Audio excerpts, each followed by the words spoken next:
Ahoy there, I'm PandaBander.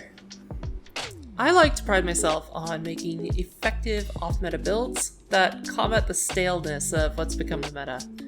At the time of making this, there are nearly 600 different sets in the game, providing a near infinite number of build combinations. So I use just 3 or 4. What I will not be doing here is telling you what to build. Instead, I'll be breaking down the process I use for creating builds so that you can apply it to your own playstyle and goals. So what are we waiting on? Let's get creative. The very first thing I identify is what I want to build. Now this sounds obvious, but often I've found that folks that just want something that does all the things without considering where to start with that.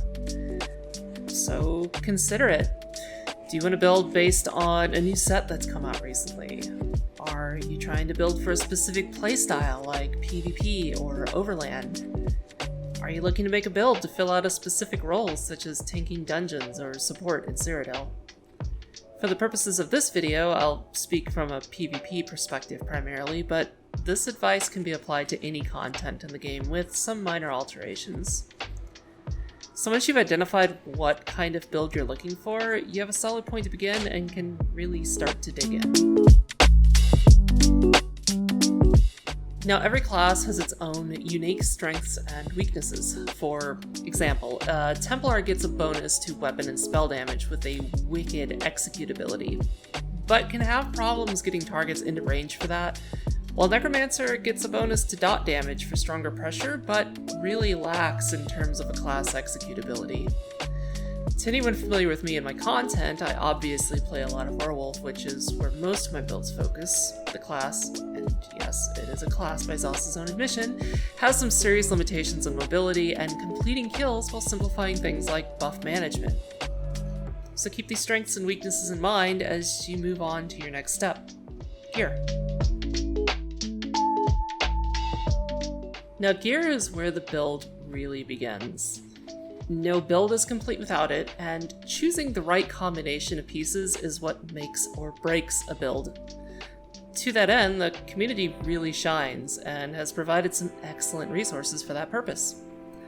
I find myself using ESO sets most often when searching for gear to use in a build.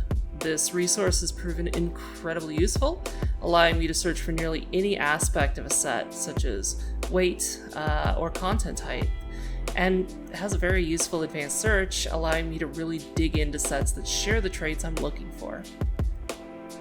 As an example, let's say I've got this idea for a heavy attack build that uses Sergeant's Mail, but I'm not sure what to pair it with. In this case, I'll go to the advanced search feature and search for the term heavy attack. This will return every set in the game that has that phrase in the set text. In this case, I might decide to use Marsalak or perhaps Nyx Hound's Howl to complement the fact that I'm already going to be heavy attacking a lot in this build. Some things to consider when choosing your gear. Class weaknesses and how you can mitigate them. Class strengths and how you can boost them. If you're in a support role, how can you maximize the benefit you're giving to other players? Or if you're solo, how can you maximize your survivability without sacrificing too much damage? Don't be afraid to push the limit of things or think outside the box. Sure, a 1-bar build might be unable to accommodate a monster set with 2 5-piece sets, but why not run a 3-piece set like Agility or Endurance to pair with a monster set for a custom 5-piece? Or forego a second 5-piece for a strong set of 2 through 4-piece bonuses to pair with that monster set.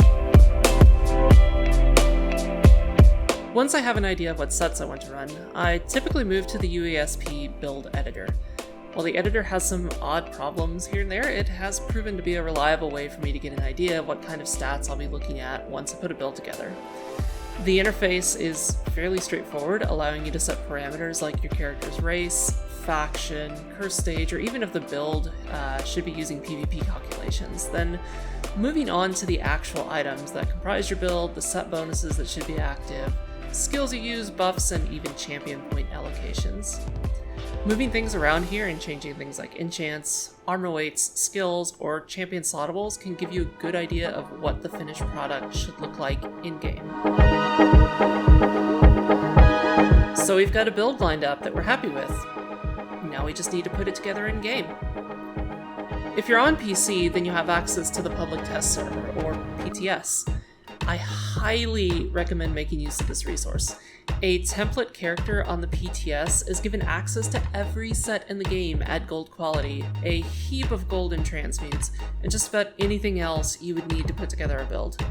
I use this resource to test out the viability of most of my builds before putting them together on the live server, and it has saved me an innumerable amount of gold, AP, Telvar, and transmutes. If you're unsure on how to access the PTS, other creators have put together comprehensive guides on how to do so. I'll have a link to one in the description of the video below. Alright, the build is together. You've got it to a point you think it will work, and well, it doesn't. Don't get discouraged. ESO is a complex game with a lot of small interactions that aren't well explained by the game, and sometimes you just miss. Sometimes it just doesn't perform like you expected or is eclipsed by something else, or perhaps you just need to make some small changes to your playstyle or setup to hit that sweet spot. This is all part of the process. For every build that I've run successfully or released to the public, I've had many more that have been garbage. Or I just didn't feel provided a unique enough experience to warrant using. But I still continue to create for those 1 or 2 builds that do what they're supposed to and do it well. I hope you came out of this with some new insights or ideas.